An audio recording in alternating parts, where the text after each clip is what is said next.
everybody, sorry for the late arrival. Welcome to the Penelope Possum channel with me, your hostess, Penelope the Possum, of course, as always now with the fabulous Pebbles Flintstone hairstyle. We love her. I would like to show you the finished product of my mushroom. Check it out, real cool. Kanito pet, he's taken a few tumbles, but he's still holding strong. Gonna use a bit of sticky tack to stick his butt to my death. Get him nice and secure on his bum there. Mushroom will go up there next to Huggy. And of course the little TV. Look at it. Wow. I'll put that next to my ominous eye decoration. I still got a small lump of that good sticky. Oh, and we're making another possum to hang off here. It'll be a little friend. One that'll hopefully be a little bit more visible than the bat ended up being. So small sorry about the late start. Also, I'm done with Five Nights at Freddy's. I know how it goes. I know it's gonna continue to go. I'm gonna get jump scared a lot. It's just never gonna end. It's always be terrible. Hello. So what you missed was the finished axolotl friend named Kanito from a video game called Kanito Pet that I'm not gonna be playing because I don't want to get doxxed. I should get a flashlight or something. Hold on. Mushroom, cathode ray tube, dial, EV, and soon this little guy will hang out right there. But I've decided for my own mental health that the Five Nights at Freddy's playthrough is basically forever gonna be discontinued because, well, oh yeah, well, I call it the color test personally, but that's me. Okay, this seems, anyways, we have two main options. You could go find a new creepypasta website or something along that line. Yeah, got some classics here. Creepypastas. Okay, great. Who should we read about today? I kind of want to read one of the classic, like, really bad old ones, like Jeff the Killer or something. Or maybe one of the good old ones, like the Russian sleep experiment. But that one's really fucked up. And I mean really fucked up. That one's really, like, that's off the deep end bullshit. So, we want a better, actually scary creepypasta from ye olden days, back when this was the thing to do with your life if you were a dysfunctional teenager? Or do we want to do one of the ones where someone who probably didn't have a full grasp of the English language wrote it?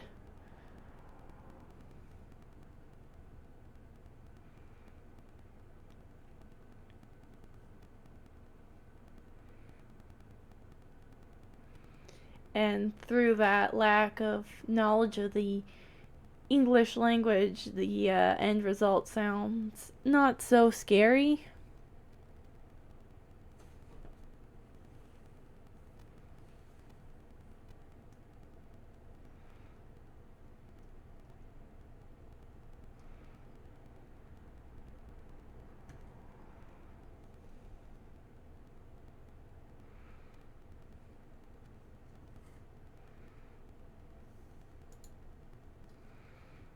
Or we could just do this random one I found.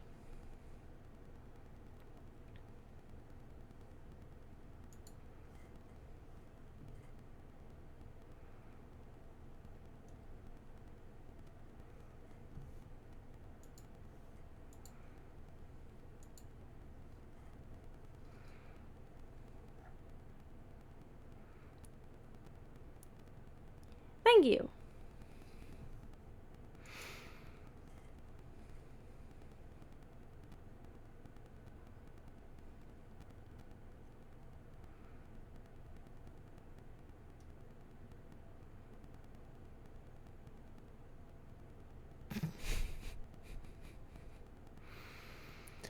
But yeah.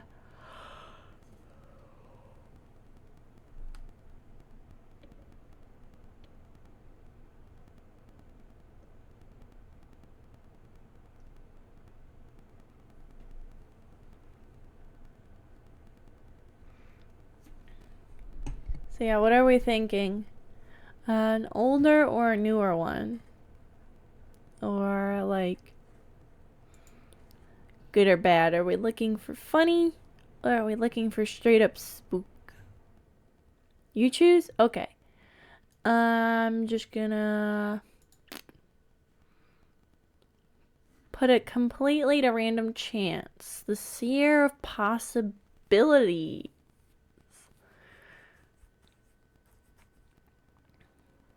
Edited by Craig Groshek.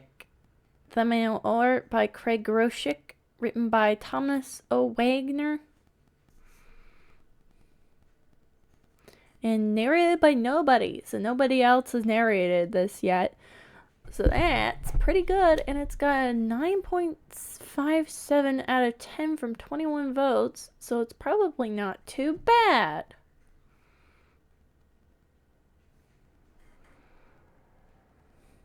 Anyways. Sometimes otherworldly beings find interesting ways to try and contact you. They might capitalize on your use of a Ouija board, or maybe come to you in a dream. Sometimes they speak through another person. They each have their own style and preference that's particular to them. The one who contacted Jack spoke to him through his computer, or more accurately, via on-screen text.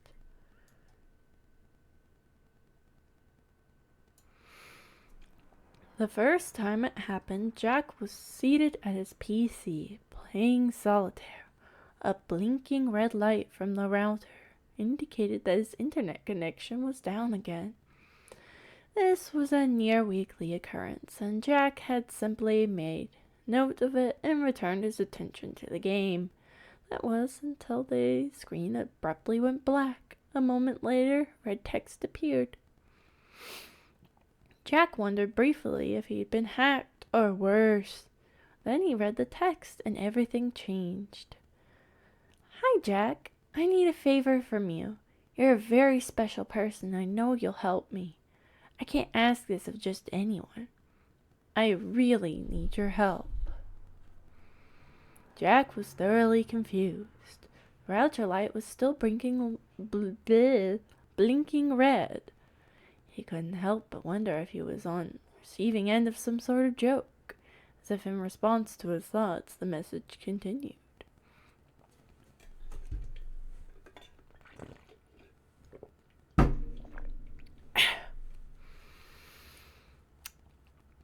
I know this is weird for you, but I don't want you to worry, Jack.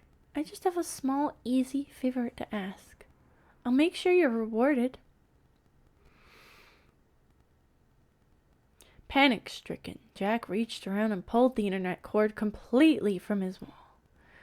Still here, Jack. I don't want to waste any more of your time, so I'll get right to what I need.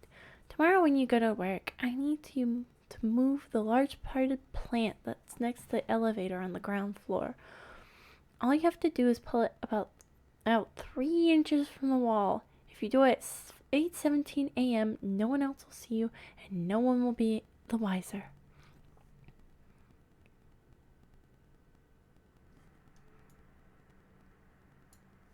Jack sat there, shaking and unresponsive, trying to figure out what was happening. The writing continued. Look, Jack, I'm asking you because I know you'll do it. You won't let me down. You're special. We'll talk tomorrow. Meow. Meow.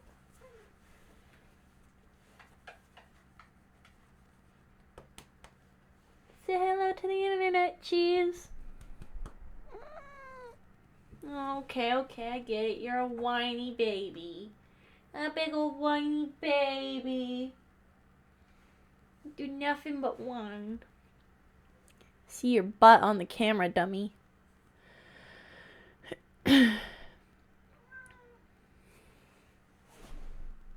Must smoosh you. This time, Jack pulled the power cord itself from the wall. The red text blinked into oblivion. For a moment, Jack wondered if he was dreaming. Still reeling from the experience, he took a warm shower and got ready for bed, all while trying to convince himself he imagined everything. Or, excuse you, buddy dumb.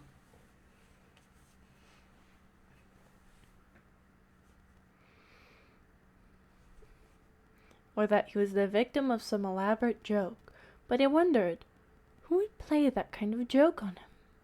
He mostly kept to himself and didn't have any friends or enemies to speak of. You're being a little shit right now, you know that? You're being an absolute little turd muffin.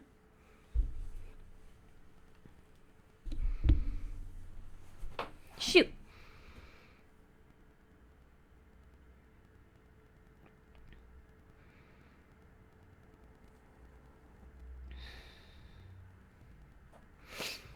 He woke up the next morning feeling refreshed. His shift started at 8:30 a.m. and Jack was never late for work. Each day he pulled into the parking lot no later than 8:10 a.m.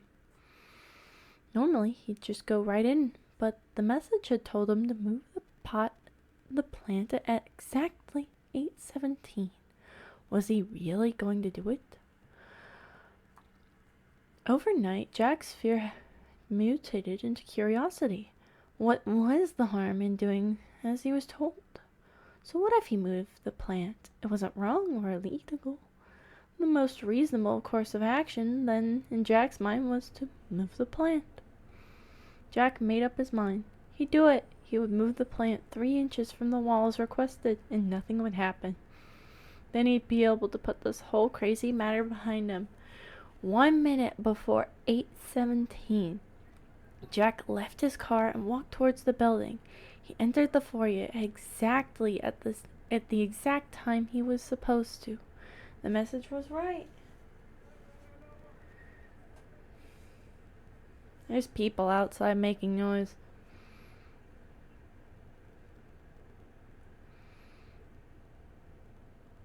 Unusually quiet, Jack found that odd, as the building was normally busy at this time of morning, but the temporary lull had been accurately predicted.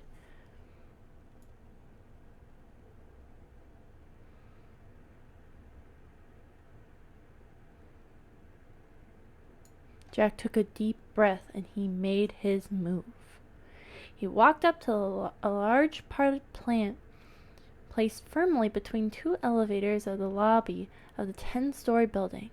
The plant was clearly fake, same decorative office staple that dozens of people pass by daily without realizing it. Jack was surprised by its weight. He put some might into his effort, repositioned the plant as asked. What the fuck?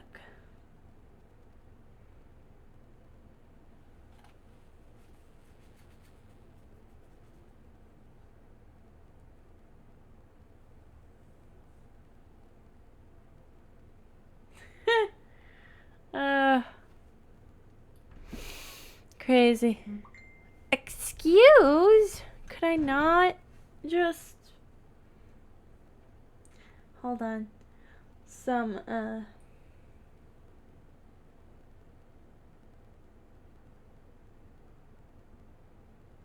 Shoot.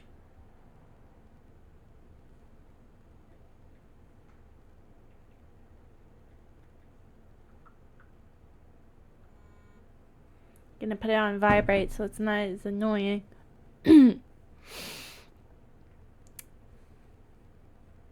Stood back and admired his handiwork. He turned and cast a glance around the lobby. People were coming in behind him and the lobby was starting to fill up. No one seemed to notice the out-of-place plant. Nothing seemed different at all. Jack skipped the next elevator and waited for something to happen, and nothing did.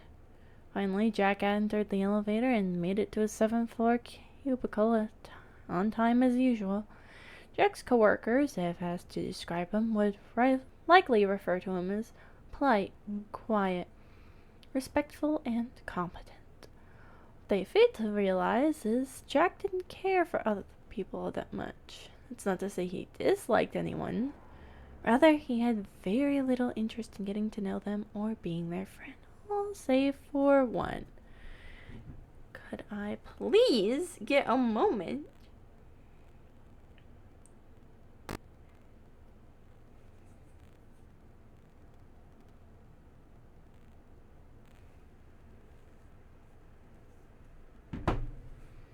Sorry, Explodo Jones is being a little persistent tonight for some reason. Allie, the girl 2 cubicles away, was the sole exception. Smitten by her beautiful smile, natural blonde hair, and slender figure. Jesus. Jack was very interested in getting to know her better. In spite of his poor luck with women in the past, he seemed to be making progress with Allie. Every morning as he passed by her desk, he'd stop by for a chat. Their conversations only lasted a minute at first, then 2, and it grew from there. Jack was pleasantly surprised that she actually seemed to like him. On this morning, as usual, they spoke briefly while conversing about Allie's wild night out. Elevator doors opened up behind them. Out hobbled James Bentley, their boss. A moment later, everyone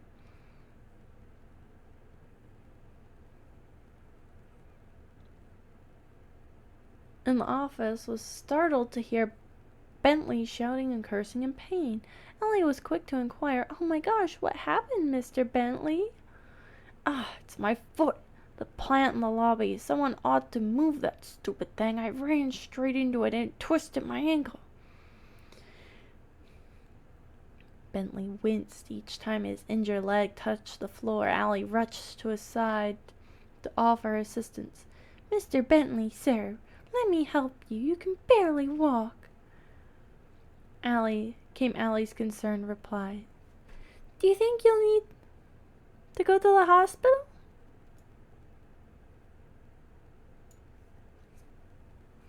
"No can do. Meetings all day. Too important to cancel. I'll just have to tough it out."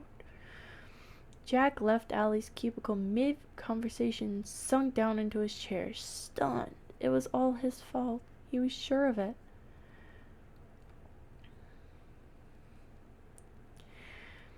For a moment, he wondered how he could have been so stupid and careless.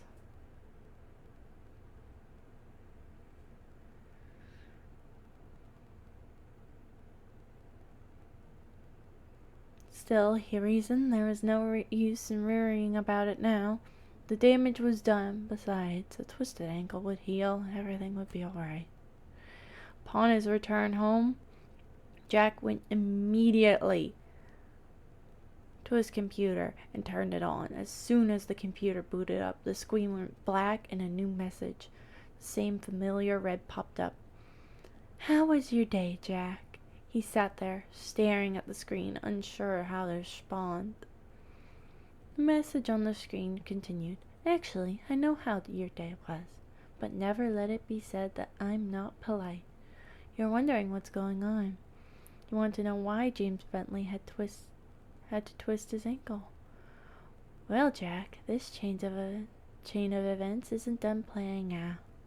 I won't tell you too much too soon, but this will all make sense to you in short order. Just go to work like you normally do. Don't worry about a thing, Jack. You'll be rewarded. You're special. Talk to you tomorrow." Jack sat in his chair. What was going on? Who was sending him messages? Meh. There should be a them who's sending him these messages, but whatever. Not my story. Jack was curious, perhaps even a bit excited, to see what would happen next. Everything was business as usual. Jack had noticed that the plant had been pushed back fully against the wall, probably by the night cleaning crew.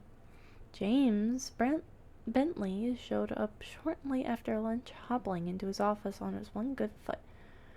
I tell you, my foot's killing me, Jack overheard him say, but apparently his boss had a meeting he didn't want to miss, and he wasn't about to let his injury get in the way of that. Jack didn't see Bentley again until 3 p.m. when he was spotted limping up to Allie's desk.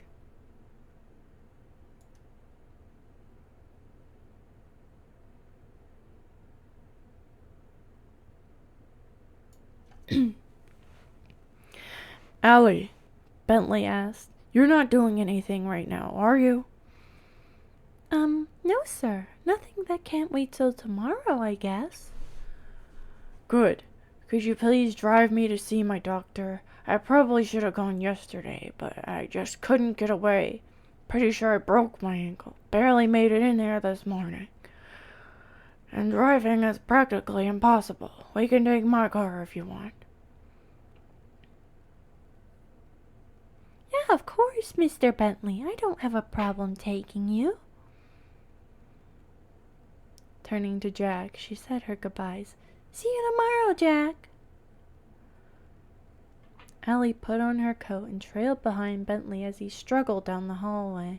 She gave a half-turn and shrug in Jack's direction, flashing him a smile as she walked away, watching her leave. Jack began to realize just how much she meant to him. He was determined to ask her out to dinner when she got back.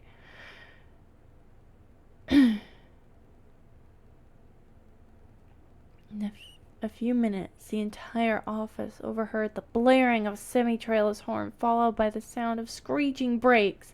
Lastly, a sickening metallic crunch. Even on the 7th floor, the collision was loud.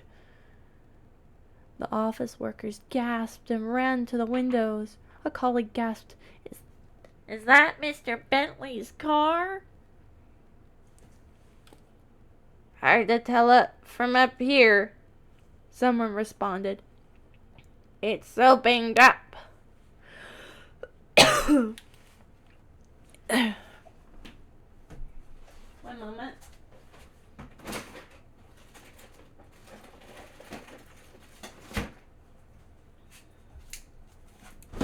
Word of advice, don't push on your throat.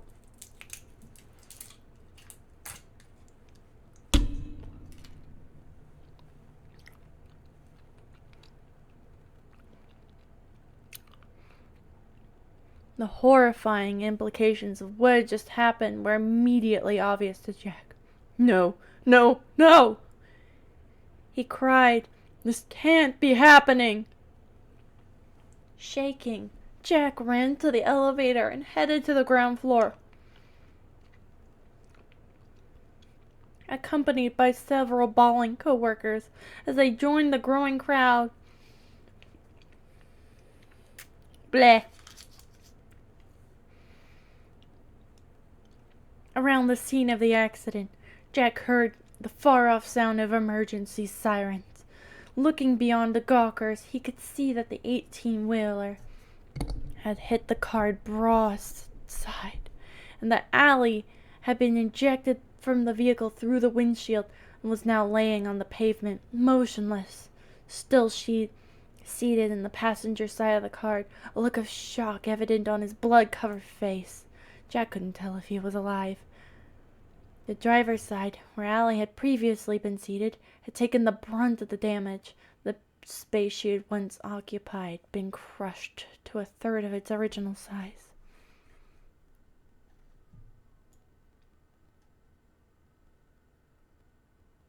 The crowd was stunned.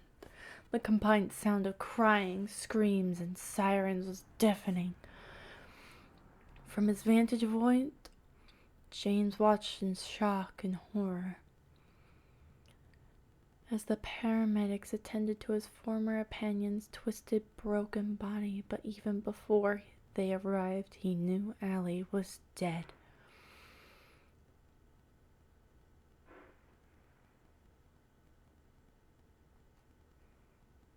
Jack sprinted to his car and raced home, desperately seeking answers. Arriving at his house, he stormed into his office and paused. There it was, his computer.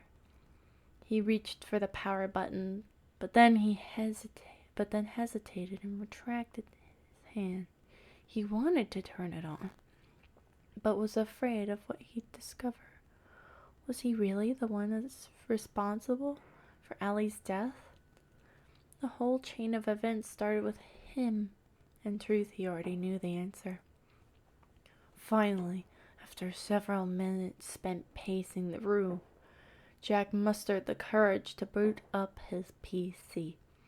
The screen flickered and then went to black, and the familiar text appeared again on the screen. "No, Jack, it's not your fault. I know you're blaming yourself.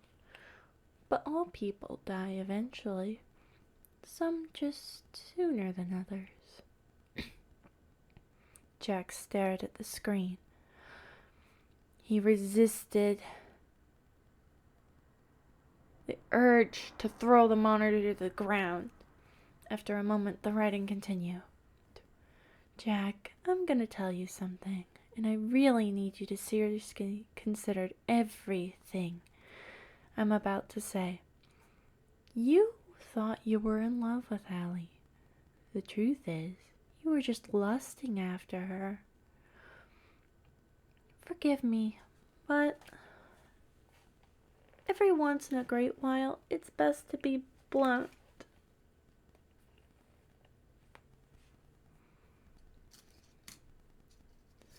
Jack, she wasn't the one for you.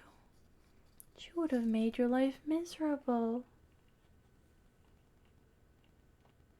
And yes, you would have found the courage to ask her out. She actually was interested in you. Thought you'd make a good project. Sad for her, really, not for you. I want you to think back to all the things she told you. Why did her last boyfriend break up with her?" "Because she cheated on him," Jack mumbled underneath his breath. "Because she cheated on him, Jack. She would have done the same to you. She would have made you happy for about 2 months and then miserable for the next 4 years. Sneaking around, laughing at you behind your back, spending all your money. Once you finally got rid of her, you would have been so jaded that you'd never date again. This is true, Jack. I see all future possibilities, the ones that come to pass and the ones that don't. You've seen how she really is, Jack, but you let your lust for her blind you to the truth. Together, you and I have made sure you avoided that path. One more thing, Jack.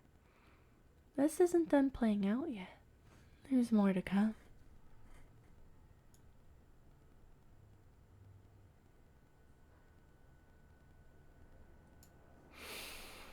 "No, you monster! You killed her!"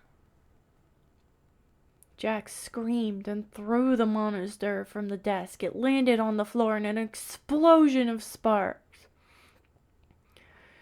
Jack barely slept that night. The next day he wasn't sure he wanted to go to work, but curiosity had been piqued. His anger had subsided somewhat.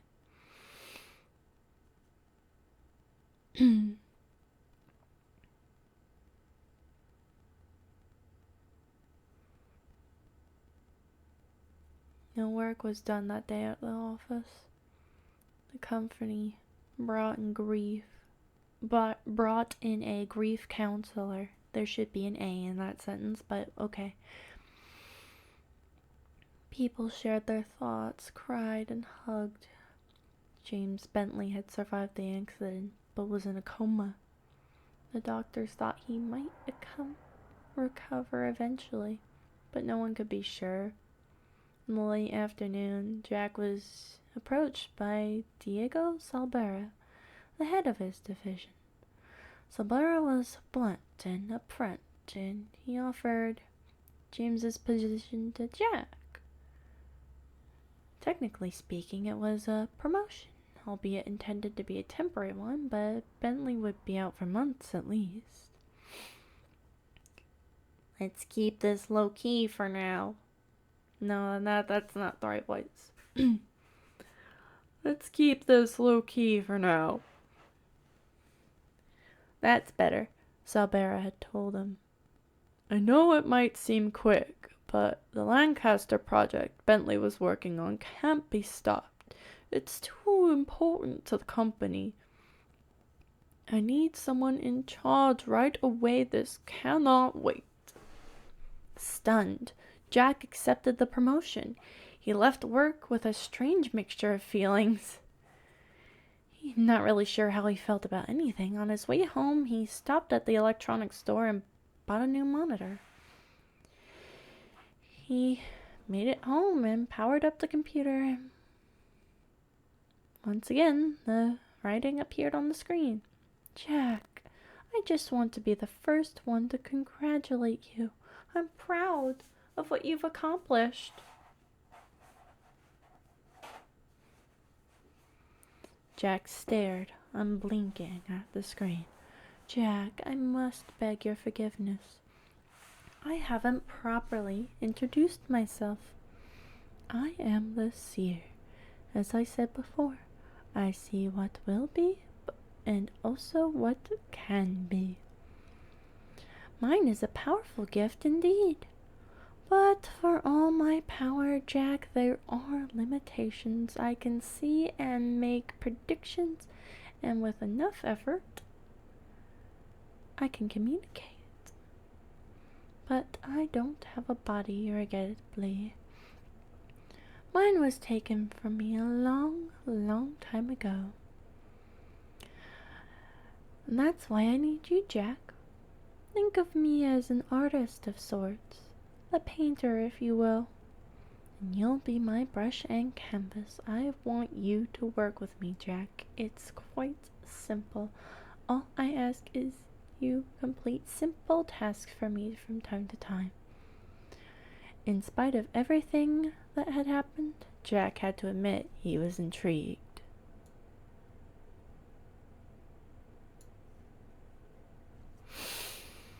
Before you decide, I'd like to make two things clear. First, I will never lie to you. And secondly, I will never ask you to do anything which itself is wrong or illegal. Yes, bad things will result, and sometimes people will die. But they're gonna die eventually anyways, right, Jack? The bad will always be balanced out by something good happening to you. Jack winced at the thought of the harm he'd already done and considered pulling the plug again. But he fought the urge. Hadn't he been misled already? After all, if he'd known at the time Allie was going to die, he would have never gone through with the original favor. Yet the more he thought about it, the more he realized that the seer hadn't lied to him. It had only withheld information. Moreover, the seer was right. Everyone would die someday. Why not let some good come out of it? Work with me, Jack. Together, we'll make incredible things happen. Oh, the things we will do, Jack. They will have great consequences. It's going to be beautiful, Jack, and you'll be rewarded each and every time. That's the beauty of my art. Simply complete one single seemingly insignificant task, resulting in a series of events accumulating in a wonderful reward for you. Jack stood as if in a stupor, contemplating the meaning of it all. The seer continued, Oh, Jack, I see you're having trouble with this. Do you realize that if I were to stop talking to you right now and leave you to your own devices, in the end it would make a little difference. In 2 weeks' time you would return begging to join me. That's right. You're going to say yes. It's only a matter of time. So instead of waiting, why don't we cut to the chase? Let's get started, Jack. And then, when all of this is over, you're going to thank me. I promise you. Jack considered what the seer had said. His initial feeling of revolt was slowly fading. He paused, and then for the first time he placed his fingers on the keyboard and responded directly to the seer. What do you want me to do next?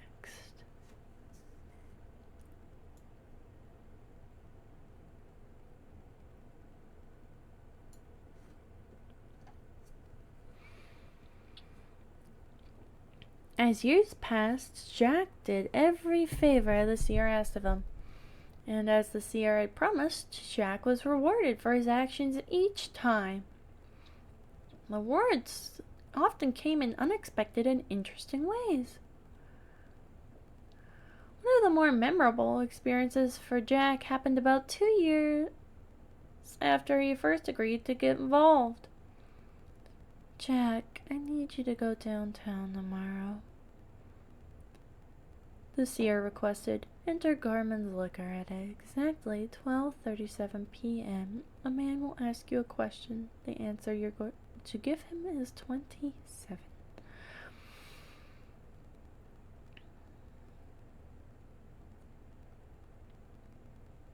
As always, the seer's instructions were simple and direct, yet mysterious. The next day, as requested, Jack entered the store. Standing in front of him at the counter, filling out a lottery slip, was a burly construction worker. Let's see here, the stranger mused aloud. My birthday, that's the 15th. My wife's birthday, that's the 24th. And my kids' ages, 2, 10, and 13. Man scratched his head and looked around, zeroing in on Jack. Hey, buddy, I need another number. You got one for me? Jack smiled and replied, 27. Really? I was thinking about playing 35, but you seem like a guy who's in the know. Let's go with 27. The man completed his slip and paid for the lottery ticket. See ya, pal. I don't know what that accent was, but we're gonna roll with it, guys.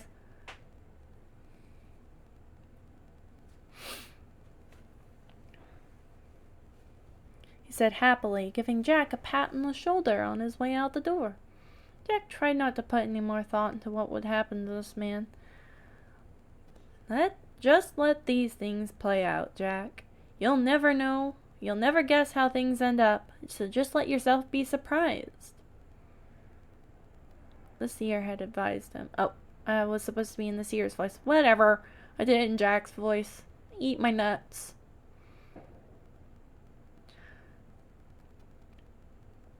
Still, it was impossible not to wonder about these things from time to time. Considering the way the seer worked, there was no possible way he'd actually help this man, but a lottery number? It was too simple, really. Can't imagine that he'd actually given him a winning number. So when 2 weeks later Jack ran into the same man again, this time at a grocery store, he was surprised.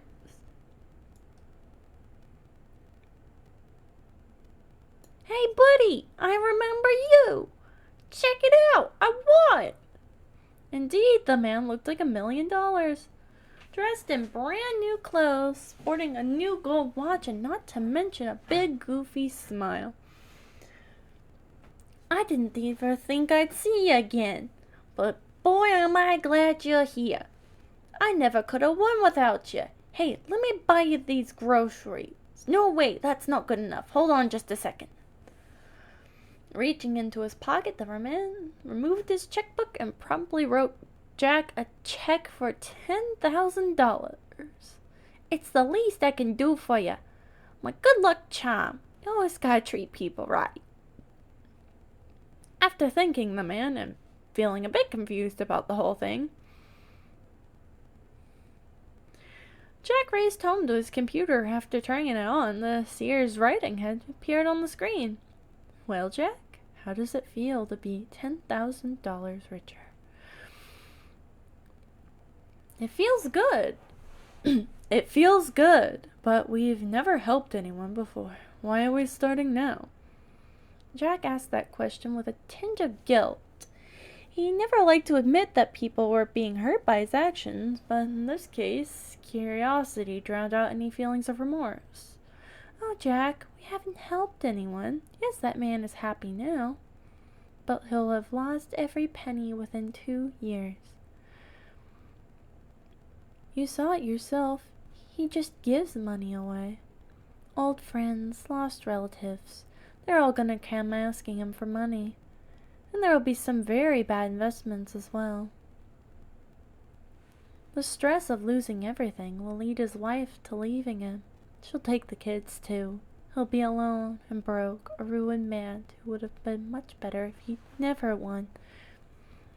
You needn't feel bad, Jack. It's the man's own stupidity and greed that will do this to him."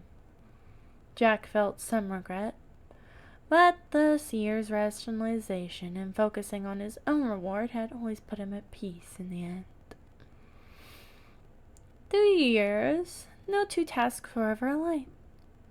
Sometimes the effects of his actions were obvious. Other times they caused a chain reaction so complex he could simply not follow it. One request in particular stood out.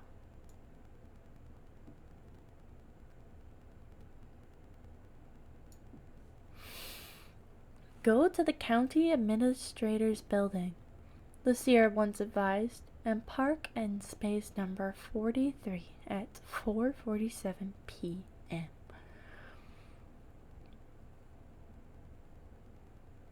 Jack did as he was told, and 2 months later he met and fell in love with Donna, his future wife.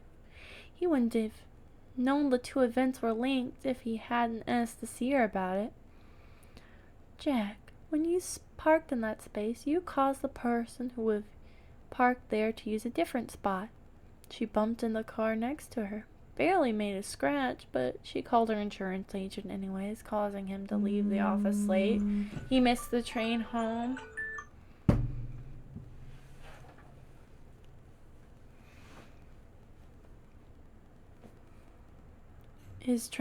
And while waiting for the late train, he was mugged and stabbed. He'll never fully recover. Muggers took his credit cards and used them." The complexity of it all made Jack's head spin. "You know, Jack, we could keep going with this, but I could keep going with this, but there's another 23 people involved. Sometimes these favors are going to be very complicated. But let's just say your action ultimately caused Donna to be in the exact right place for you to meet her." Jack's relationship with the seer grew. Oh boy. Although it very much remained shrouded in mystery, over the time the seer divulged enough information such that Jack, at last, began to come to some understanding of its nature. From historical references, Jack understood the seer was thousands of years old when still alive, had been a powerful fortune teller and artist who foretold future happenings through paintings. A foolish king misinterpreted its prediction and lost the battle as a result. Pardon?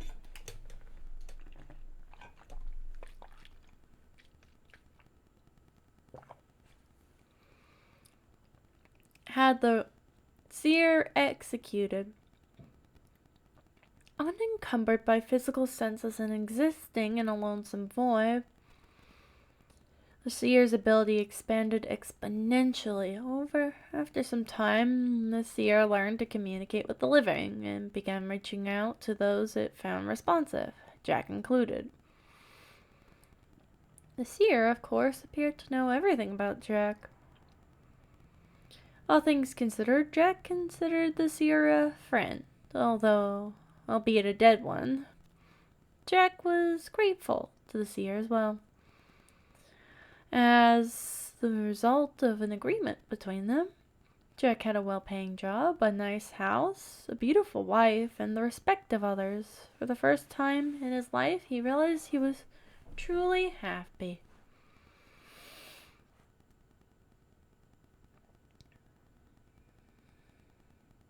"12 years had passed, each one, in Jack's opinion, better than the last. Task after task was completed, usually one every month. One day, while Jack sat in his office with his large rural home, the seer came to him with another request. "Hello, Jack. I have a favor to ask of you. This one's the easiest yet. You don't even have to get up. Call Riago's Pizza in exactly 2 minutes and let the phone ring 3 times. Then you can hang up."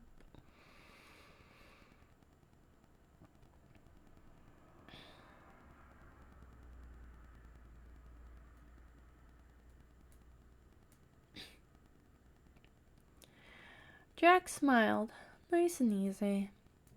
He no longer wondered about how these tasks would play out. He trusted the seer and simply did as he was told.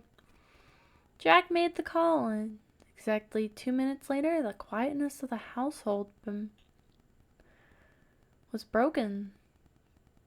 30 minutes later, by the ringing of the doorbell.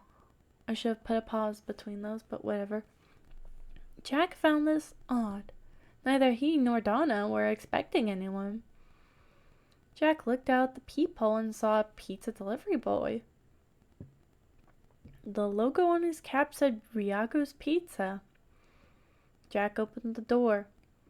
"Here's your pizza," said the boy, thrusting a steaming box into Jack's hand. "There must be some mistake," Jack replied. "I didn't order a pizza." Look, I don't care if you ordered it or not," the delivery boy barked before spitting into the nearby bushes. "Mr. Riago told me to take it here, so that's what I'm doing." Jack stared at the boy with a combination of curiosity and concern. He couldn't help but notice his short temper and unusual appearance. The boy was young, no more than 17, but extremely muscular and exceptionally tall for his age, possibly 6'6" or more. "So he paid for by credit card," the boy said, extending his hand as if expecting a tip. "Just take it." I honestly don't have any cash on me," Jack replied. "Whatever," came the disgusted reply. The boy looked past Jack into the house and walked slowly into his waiting car, looking over his shoulder as he walked.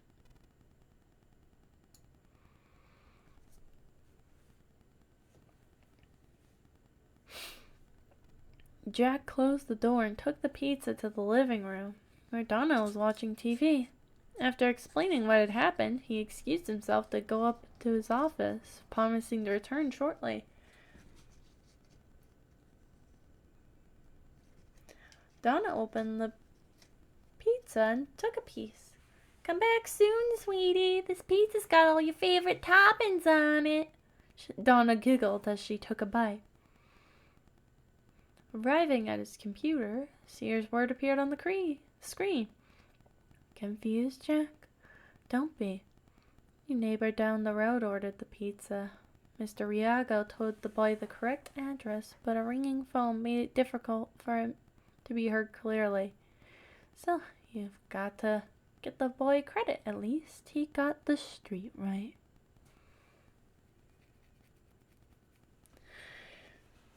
"So my reward is a pizza?" Jack typed, a little confused. "Yes, Jack. Your reward is a pizza, but that's not all. You also got the chance to spend a little time with your wife. Go down there. Share the pizza and enjoy it. When you're done, make love to Donna. That's one of your tasks. That's not one of your tasks. It's just some advice I think you should follow. Oh, by the way, your neighbors who ordered the pizza are arguing right now over the silly fact that pizza didn't arrive. Some of the things people argue over amaze me. They really do. The fight is going to get very heated. But you don't need to worry about that. Go enjoy your night. Jack followed the seer's advice, cuddled with Donna as they enjoyed their meal, and made love to her on the big, comfortable living room couch. Donna fell asleep on the couch shortly after 11 p.m. Jack lay there awake, thinking about his lady's favor. Something about it just felt odd.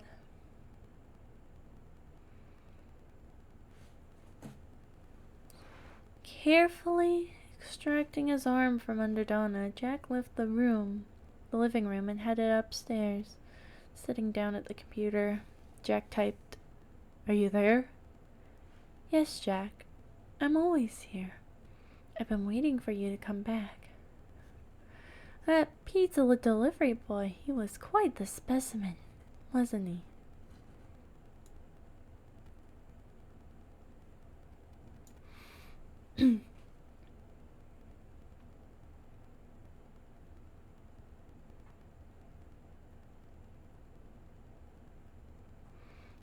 Jack looked quizzically at the screen.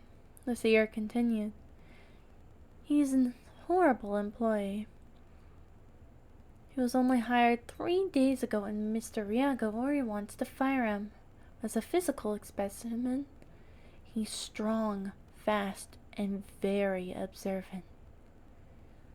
He noticed, for example, that you didn't lock the front door after he delivered your pizza."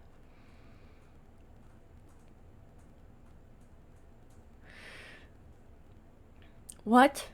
Jack asked as he started to get up. "Sit down, Jack. I need to tell you something important, and locking the door now won't change your situation." Jack slowly took a seat again at the computer, looking behind himself as he did so. "You see, Jack, it's true that I never lied to you. Everything I've ever told you is 100% honest, but I've withheld certain facts, you see. You see, I told you that every test causes something bad to happen to someone else and something good to happen to you. But there's a third thing, an ultimate goal that each task was working towards. Remember Allie? Of course you do. What you probably don't remember about her is that she was helping to pay her brother's way through college. When she died, he had to drop out.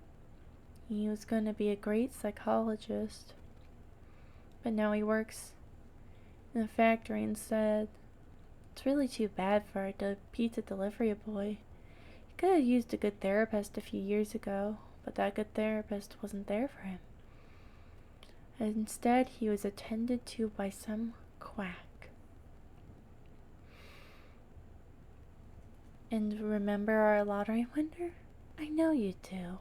He was a neighbor to our pizza boy. After he lost all of his money, of course, he beat the boy senseless after the boy jumped into the street in front of his car. Quite a traumatic memory for a young lad. And his mother didn't care about that incident. She didn't protect the boy at all. She couldn't, not after using all the drugs given to her by her boyfriend, who happened to be one of the muggers who robbed that insurance agent. He bought the drugs with the money he made from the robbery. Do you see the scope of my artistry? Jack sat, glaring at the monitor. He wanted to get up, check on Donna, but he was too scared to move. The seer continued. Jack, you've done over 100 tasks for me. and each one has served an ultimate purpose. To psychologically destroy this boy. Turn him into a monster. Bring him here tonight.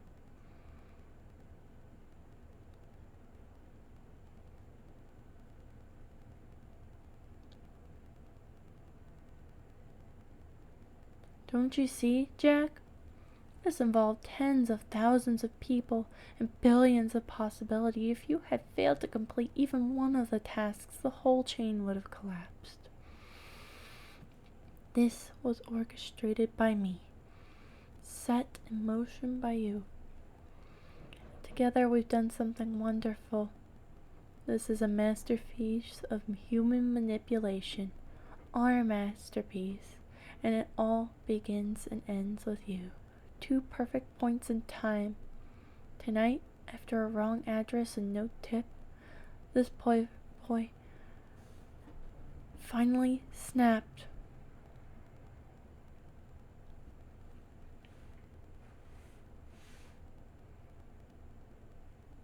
He's downstairs right now. He's slitting Donna's throat at this exact moment. Jack heard a short, muffled scream coming from the living room, followed by a gurgling noise. "No!" Jack screamed and stood up, starting to run downstairs. "Jack, stop!" The voice startled Jack. It was inside of his head. For the first time, the seer was talking to him directly. It was a pleasant voice, a feminine voice. "You can't do anything. She's already gone. He'll be coming for you shortly, and you can't stop him." "But why?" Jack cried, tears welling up in his eyes. "It's not an artistic masterpiece if it doesn't begin and end with you, Jack. I want you to appreciate the fact that I'm speaking to you directly. This requires all of my energy, and as a result, I will have to rest for several years before I can contact anyone again. That's how special you are to me. Please don't feel bad about this, Jack. I want you to take a moment and enjoy our accomplishment just as much as I do." After a brief pause, the voice continued. "Do you know what, Jack? If I'd never contacted you would have lived for 85 years. 85 boring, meaningless, bitter years, and your funeral would have been unattended. I gave you 12 great, meaningful years. You were happy and together, and we did something beautiful, something unique." Jack paused a minute and considered his 12 years of happiness and his tears of sorrow mixed with tears of joy. He turned and looked at the computer, while behind him the massive hulk of the demented delivery boy appeared in the doorway, a bloody knife in his left hand. On the screen, the last words from the seer appeared. "Don't you have something to say to me, Jack?" Jack wiped his tears and absorbed everything the seer had just told him. As his murderer approached, Jack mouthed his final words. "Thank you." Yeah, that was kind of fucking twisted. I'm sorry. I did not freaking understand a single thing at this. Like, maybe I'm just not smart enough, but I did not follow what the actual angle was supposed to be for that. But that has been an hour, my friends. A whole hour dedicated to just me blathering on about nonsense. Either ways, it's been an absolute treat having you guys here tonight. I did not think that would take an hour to read. I really did not. This was a completely random, like actually random choice. Good night, everybody. Thank you. And I will see you guys next time. Stay stay out of traffic, stay out of car engines, stay hydrated, stay safe.